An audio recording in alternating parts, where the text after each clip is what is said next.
জীবনের কোনো শর্টকাট নাই, কিন্তু মরণের শর্টকাট আছে। জীবনটার জন্য আমরা থ্যাঙ্কফুল আর গ্রেটফুল হওয়া উচিত যে আমরা বাঁচি আছি, আমার পরিজন আমার সাথে আছে।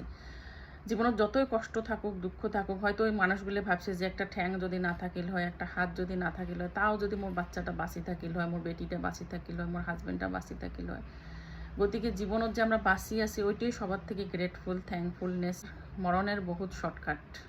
এই মুহূর্ততেও হয়তো মোর এই বিল্ডিংয়ের উপরেও একটা প্লেন ভাঙি যাবার পাই, ফ্যানটা উপরে যে ঘুরি থাকা ফ্যানটা আছে, ফ্যানটা পড়ি যে আমরা সাথ মরি যাবার পাই।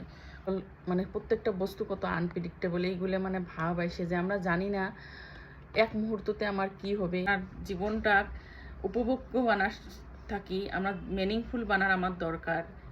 জীবনের কোনো শর্টকাট নাই, কিন্তু মরণের শর্টকাট আছে। এই মুহূর্ততে আমরা জানি না আমরা কোন সময় মর্ম, এক সেকেন্ডত আমরা আসি, হয়তো এক সেকেন্ডত থেকে দুনিয়ার থেকে আমরা চলে যাবার পাই। গতিকে যতটুকু জীবন আমার সাথে আছে সেই জীবনটার জন্য আমরা থ্যাঙ্কফুল আর গ্রেটফুল হওয়া উচিত যে আমরা বাঁচি আছি।